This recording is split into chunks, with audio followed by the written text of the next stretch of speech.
9/11 کے بعد جو حالات تھے تو آپ اس پہ کیا کمنٹس کریں گے؟ دیکھیں اس ملک کی تباہی کی سب سے بڑی جو چیز ہے وہ مارشل لا ہے. چاہے وہ ایوب خان کا مارشل لا ہو, چاہے وہ یحییٰ خان کا مارشل لا ہو, ٹھیک ہے, چاہے وہ ضیاء الحق کا مارشل لا ہو, چاہے وہ مشرف کا مارشل لا ہو. مارشل لا میں ملک آگے نہیں جاتا. وقتی طور پہ جو سپر پاورز ہیں اپنا فائدہ اٹھانے کے لیے ان کو استعمال کرتی ہے اور وہ استعمال ہوتے ہیں. اور لیکن اس کے بعد جو ہوتا ہے, جیسے میں نے کہا جنرل ضیاء الحق کے بعد ہمارا پورا کلچر تباہ ہو گیا. لوگ ڈرگس پہ آپ دیکھ لیں گے آگے, لوگ کلشن کاف کلچر یہاں پیدا ہو گیا. اسی طرح مشرف کے بعد بھی یہی ہوا. پیسہ تو آتا رہا, ڈالر تو آتے رہے, لیکن ہماری قوم آگے کی بجائے پیچھے چلی گئی. اس کے علاوہ جب سول گورنمنٹ کوئی بھی ہو اس میں کرپشن کے بھی معاملات آتے رہے, لیکن وہ آگے کی طرف بڑھتی گئی اور ترقی کرتی گئی. اور واحد حل اس کا یہ ہے کہ ہم اس ملک میں ایک مکمل جمہوریت لائیں, جمہوری سوچ رکھیں اور اپنے وقت پہ الیکشن ہو, جو گورنمنٹ بنے اس کو پورا ٹائم دیا جائے. اچھا, ایسا ابھی آپ نے مارشل لا کا ذکر کیا کہ مارشل لا کسی صورت میں بھی اچھا نہیں ہے. آپ کیا سمجھتے ہیں یہ ہمارے جو سیاستدان ہیں ان کی کمزوریوں کی وجہ سے مارشل لا آتا ہے, یا اگر ہم کہیں کہ ہماری فوج جو ہے وہ اقتدار کی لالچی ہے, تو دونوں جی میں سمجھتا ہوں یہ سپر پاور کی خواہش کے مطابق آتا ہے. جب انہوں نے اپنا کوئی کام لینا ہوتا ہے تو ان کو پتا ہے کہ سول گورنمنٹ اور پولیٹیشین یہ کام نہیں کریں گے. جیسے ابھی حال ہی میں عمران خان صاحب نے ایک بڑا تگڑا بیان دیا ہے کہ نو وے, کسی جی ایبسولوٹلی ناٹ والی بات کی. تو اس طرح کی وہ جو ہے وہ سویلین ہی کر سکتے ہیں. باقی مارشل لا جب لگتا ہے اور جو آدمی جس کو کرسی بٹھاتے ہیں اس کو ملک سے زیادہ اپنی کرسی کی فکر رہتی ہے, اور وہ یہ چاہتا ہے کسی طریقے سے میری کرسی کو نہ چھیڑا جائے, ملک کے ساتھ جو مرضی ہے کھیواڑ کیا. اچھا سر, آپ جیسا کہ خان صاحب کہہ رہے ہیں بیرونی سازش تھی, امریکہ کا ہاتھ تھا اور ہمارے لوگ اس کا ایک اعلیٰ کار بنے, آپ کیا اس بات میں کتنی صداقت دیکھتے ہیں؟ دیکھیں جی یہ جو عمران خان صاحب نے ایشو بنایا, میرا خیال اتنا بڑا ایشو نہیں ہے. امریکہ, یہ ضروری بات ہے کہ امریکہ کا انٹرسٹ ہر جگہ اپنا ہوتا ہے, اور خاص طور پہ امریکہ یہی چاہتا ہے کہ جو گورنمنٹ ہو اس کے انگوٹھے کے نیچے ہو.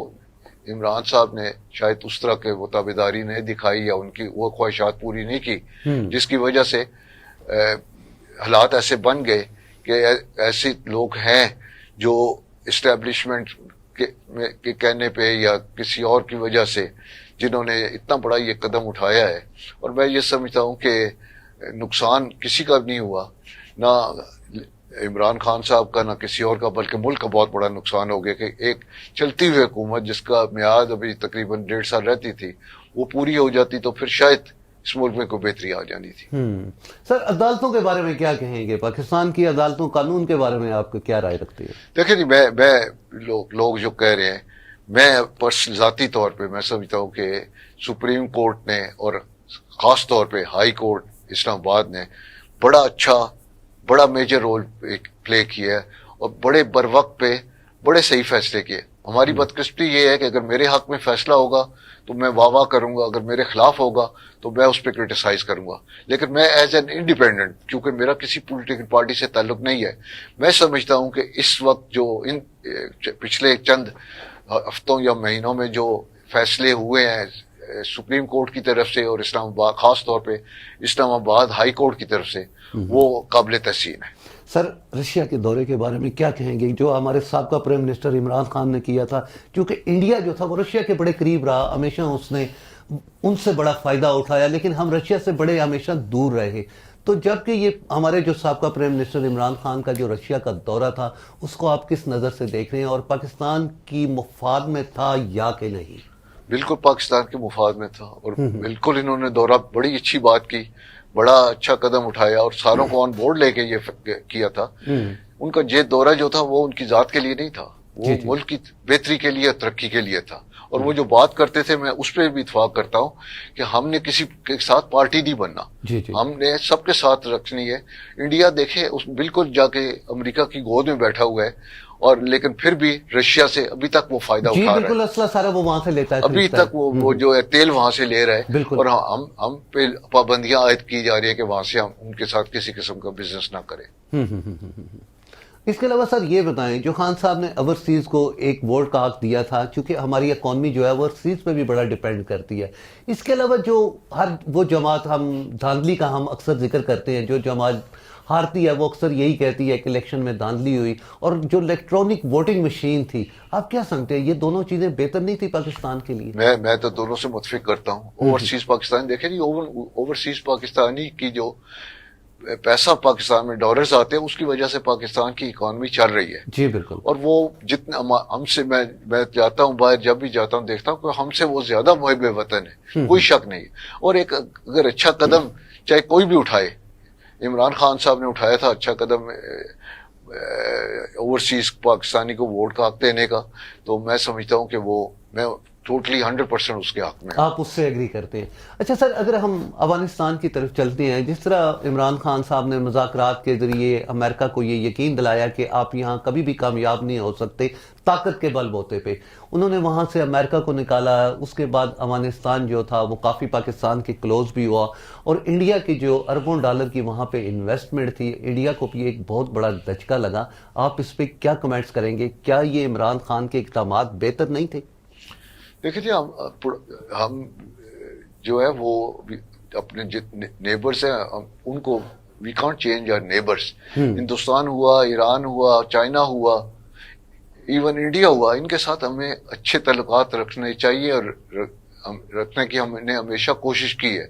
یہ ہے کہ انٹرنیشنل لیول پہ اب انڈیا کے چونکہ ایک بہت بڑا ملک ہے، یہاں ساری پہلے تو وار دوسری ہوتی تھی، اب اکنامک وار ہے. اب امریکہ دیکھتا ہے کہ ہمیں کس سے فائدہ، انڈیا سے زیادہ فائدہ ہے یا کسی اور سے. اب وہ جب دیکھتے ہیں کہ اس خطے میں چائنا ایک سپر پاور بن کے ابھر رہی ہے، اس کو کاؤنٹر کرنے کے لیے انہوں نے انڈیا کو اپنا بغل بچہ بنایا ہوا ہے اور انڈیا کو دے رہے ہیں. لیکن میں یہ سمجھتا ہوں کہ پاکستان کی پالیسی ابھی تک افغانستان کے لیے، چائنا کے لیے، ایران کے لیے، ایون انڈیا کو بھی ہم نے آفر کی تھی کہ دونوں کی غربت ختم اسی صورت ہو سکتی ہے کہ ہم آپس میں اکراس دا ٹیبل بیٹھ کے بات کریں اور اپنے مسئلے گفتگو شنید سے حل کریں. سر، جس طرح ایران جو ہے امریکہ کی آنکھوں میں آنکھیں ڈال کے بات کرتا ہے، جیسے کہ آپ نے چلیں پہلے بھی کہا کہ آئی ایم بیگر، جب آپ کسی کے قرضہ لیتے ہیں تو ظاہر ہے اس کے آگے بول نہیں سکتے، تو پاکستان کو اپنی پالیسیوں کو کیسے چینج کرنا چاہیے؟ کیا ہمارے سیاستدانوں کو بہتر ہونا چاہیے، یا ہماری اسٹیبلشمنٹ کو اپنی پالیسیوں میں کوئی چینجنگ لانی چاہیے؟ دیکھیں جی، میرا ایمان ہے کہ جب تک اس ملک کی عوام ٹھیک نہیں ہوگی، جب تک اس ملک کے عوام اس چیز کا فیصلہ نہیں کریں گے کہ میرٹ پہ ہم نے اپنے ممبرز کو منتخب کر کے لانا ہے، نہ کہ ہم نے پیسے لے کے یا کوئی اور وقتی فائدہ اٹھا کے برادری بیس پہ یا اس طرح لوگوں کو اسمبلیوں میں بھیجنا ہے، اس وقت تک آپ کے ملک ٹھیک نہیں ہو سکتا. کیونکہ جو میرٹ پہ جب آئیں گے لوگ، تو جس طرح میں سمجھتا ہوں کہ کچھ لوگ عمران خان صاحب کے ساتھ میرٹ پہ آئے ہیں اور انہوں نے اس دفعہ ڈیلیور کر کے دکھایا ہے. ٹھیک ہے سر. اس کے علاوہ جو آپ نے سندھ اسمبلی میں دیکھا ہوا، لوگ 20-20 کروڑ لے کے بیٹھے ہوئے تھے، اپنی جو ہے وہ پارٹیاں چینج کر لیں، ان لوگوں کے بارے میں آپ کیا کہیں گے جس کو عام لفظوں میں لوٹا کہا جا رہا ہے؟ لیکن یہ تو شروع سے ایک ہمارے ملک کا کلچر بنا ہوا ہے، چلتا آ رہا ہے، اور بدقسمتی سے کوئی ایکشن نہیں ہوا جس کی وجہ سے آج تک اس پہ ہوا. اور ابھی کچھ میں سمجھ رہا ہوں کچھ ایکشن شروع ہوا ہے، اللہ کرے یہ ایکشن. اور جب وہ میری بات ہے کہ اگر یہ لوٹے بنے ہیں، انہوں نے پیسے کسی نے لیے ہیں، اور وہ اگر الیکشن میں جاتا ہے اور اگر پھر جیت کے آ جاتا ہے، پھر اس ملک کا اللہ ہی حافظ ہے. سر، اس کے علاوہ جیسے کہ ابھی نواز شریف کی ہم بات کرتے ہیں، مریم کی بات کرتے ہیں، شہباز شریف کی بات کرتے ہیں، اربوں ڈالر کے ان پہ کیسز ہیں، نیب نے ریفرنس بھی بنائے، اس کے علاوہ عدالتوں میں بھی کیس گئے، لیکن کیا وجہ ہے سر کہ سزائیں نہیں ہو سکتی؟ لیکن نیب میں بھی جو ہے وہ پولیٹیکل موٹیویٹڈ کیسز بنتے رہے ہیں، صحیح بنے ہیں. دوسرے یہ ہے کہ اگر 4 سال میں کیس چلا ہے اور اس کی سزا کسی کو نہیں ہوئی یا کوئی کرپشن پروو نہیں ہوئی، تو میں یہ سمجھتا ہوں کہ شاید یہ بھی ایلیگیشن ہو سکتا ہے کرپشن نہ ہوئی ہو، یا ہمارا سسٹم اتنا خراب ہے کہ وہ انصاف مہیا نہیں کر سکی، یا ان کو ثابت نہیں کر سکے.